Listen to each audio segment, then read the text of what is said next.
Kabupaten Pekalongan, Jawa Tengah terjangkit penyakit cikungunya.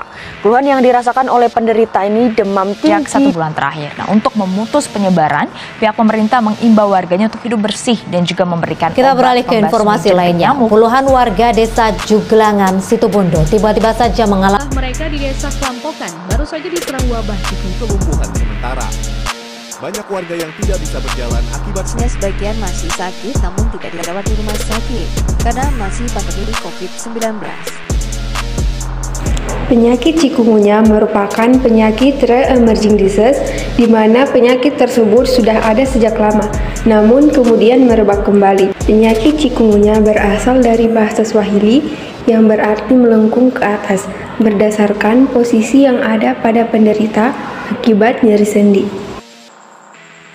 Cikungunya disease atau demam cikungunya adalah salah satu penyakit tular vektor nyamuk yang masih banyak terjadi di Indonesia. Tidak hanya di perkotaan, tetapi juga masih banyak di daerah pedesaan. Penyakit ini ditularkan oleh satu jenis virus, yaitu virus cikungunya, yang juga dikenal dengan nama alphavirus dari famili Togaviridae dan ditularkan lewat nyamuk Aedes aegypti atau Aedes albopictus. Beberapa gambaran kasus cikungunya di Indonesia. Yang pertama di Kelurahan Bulusan, Kecamatan Tembalang, Kota Semarang, di mana dari 3.401 penduduk terdapat 55 penderita cikungunya dengan gejala seperti demam, mual, pusing, nyeri sendi, dan munculnya pencak merah pada kulit. Kemudian di daerah Kabupaten Purbalingga, tepatnya di Desa Kajungan, Kecamatan Bojongsari, juga terjadi kasus cikungunya, yang dimana puncak penularan cikungunya ini terjadi pada minggu keempat bulan Februari 2021. Peningkatan kasus cikungunya di daerah ini merupakan penularan setempat. Hal ini dapat diketahui dari riwayat kasus tidak pernah bepergian dari luar wilayah sebelum sakit dan ditemukannya vektor penular cikungunya di lingkungan sekitar kasus. Adapun di mana suatu riwayat alamiah penyakit cikungunya yang dimana ada tahap prepatogenesis. Penyakit cikungunya ini terjadi pada manusia sehat dengan faktor risiko. Salah satunya terinfeksi virus cikungunya oleh gigitan nyamuk Aedes aegypti. Ada 3 tahap patogenesis. Yang pertama adalah tahap subklinis atau pragejala. Pada tahap ini di mana nyamuk Aedes aegypti telah menggigit dan virus tersebut menginfeksi tubuh, lalu berinkubasi selama 2-12 hari dengan rata-rata 3-7 hari. Pada tahap yang kedua adalah tahap klinis atau tahap penyakit dini.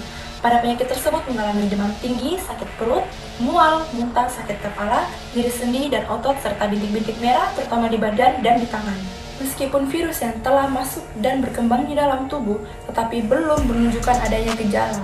Meskipun gejalanya mirip dengan demam berdarah, tetapi gejala penyakit cikungunya ini tidak terjadi perdarahan hebat atau rantang shock maupun kematian.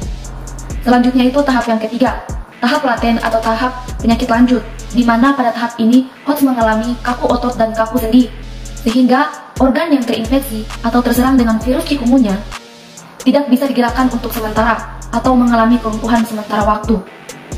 Kemudian tahap pasca patogenesis, penyakit cikungunya tidak mengalami perdarahan hebat, renjatan maupun kematian, tetapi penderita mengalami kelumpuhan motorik yang tidak permanen. Manifestasi penyakit ini berlangsung 3-10 hari. Penyakit ini termasuk dalam penyakit self-limiting disease atau penyakit yang akan sembuh sendiri. Namun, rasa nyeri akan terasa dalam beberapa minggu hingga bulan. Penyakit ini akan sembuh sendiri dalam kurun waktu tertentu.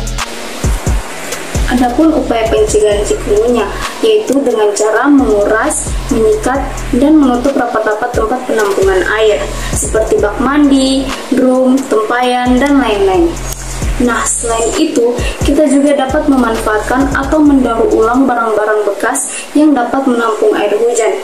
Kita juga dapat mengusir nyamuk dengan cara menggunakan obat nyamuk, tidak membiasakan menggantung pakaian di dalam rumah terlalu lama.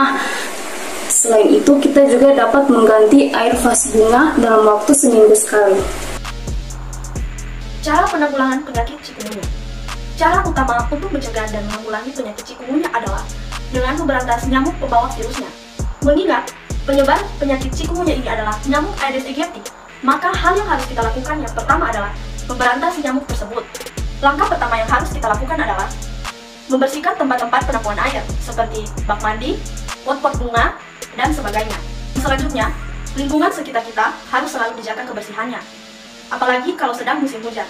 Berikutnya, pintu dan jendela rumah harus selalu dibuka setiap hari, yaitu mulai dari pagi hari sampai sore, agar terjadi pertukaran udara dan cahaya bisa masuk, sehingga nyamuk Aedes aegypti tersebut tidak dapat berkembang biak di dalam rumah kita. Inilah kelompok kami. Sekian, Assalamualaikum warahmatullahi wabarakatuh.